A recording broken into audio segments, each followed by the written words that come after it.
नमस्कार साथियों, स्वागत है आप सभी का एक बार फिर से आपके अपने YouTube चैनल पे। आज की डेट में लेकर आया हूँ आप सभी के लिए एक बड़ी जानकारी। जैसे कि आप स्क्रीन पर देखिए, इतने साल बाद किराएदार बन सकता है घर का मालिक, बड़ी खबर। आगे यहाँ पे लिखा गया है, जानिए क्या है कानून प्रॉपर्टी रेंट रूल। जी हाँ, यदि आप अपना मकान किसी को किराए पर दिए हैं और वो ज़्यादा दिनों तक रह रहा है, तो उस पे क्या असर पड़ने वाला है, इसके बारे में आपको इस वीडियो के माध्यम से देने वाले हैं पूरी जानकारी। तो वीडियो को आप कंप्लीट देखिएगा और जानकारी आपको पसंद आती है तो वीडियो पर लाइक कीजिएगा और इस वीडियो के नीचे आपको एक बटन दिख रहा होगा सब्सक्राइब वाला, उसे जरूर दबाइएगा। यहाँ पे साथियों जो बड़ी खबर आ रही है उसके माध्यम से आपको बता रहे हैं।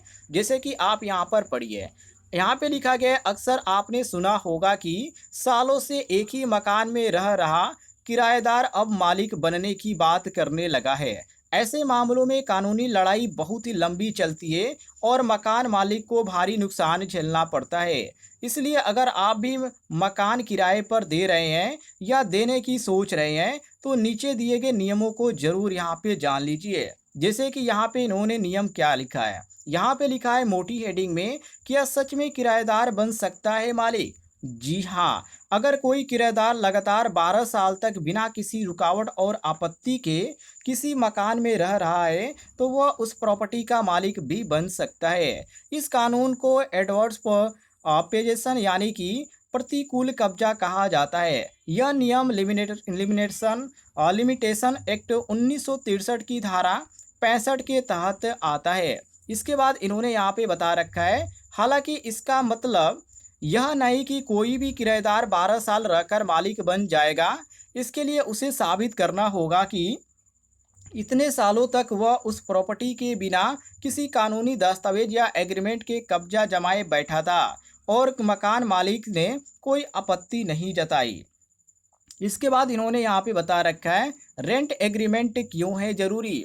इसके बाद यहाँ पे लिख रखा है इन्होंने कि मकान मालिक को सबसे पहले जो काम करना चाहिए वो है रेंट एग्रीमेंट तैयार कराना। एक लिखित रेंट एग्रीमेंट कानूनी तौर पे मकान मालिक और किराएदार दोनों के अधिकार और जिम्मेदारियों को तय करता है। इससे यह साफ हो लिखा होता है कि किराएदार किस तारीख से मकान में रह रहा है, कितने समय के लिए एग्रीमेंट है, किराया कितना होगा, बिजली पानी का बिल कौन देगा, मरम्मत की जिम्मेदारी किसकी होगी। ये सभी चीज़ें आपको एक यहाँ पे लिखवा लेना है, ध्यान रखिएगा एग्रीमेंट के तौर पे। इसके बाद इन्होंने बता रखा है कि अगर 12 साल से ज़्यादा हो जाए तो क्या करें।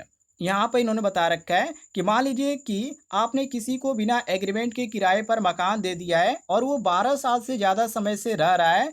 अब ऐसे में अगर वह व्यक्ति मकान पर हक जताता है तो आप पूरी तरह से असहाय नहीं है। अगर आपके पास पुराने किराया भुगतान के सबूत है, जैसे कि बैंक ट्रांजैक्शन या रसीदें, तो आप कोर्ट में ये साबित कर सकते हैं कि वह किराएदार भी ही था और अवैध कब्जा नहीं था। लेकिन इसके लिए ज़रूरी है कि वो समय रहते कदम उठाए। ये चीज़, इस बात को आप ध्यान रखिएगा।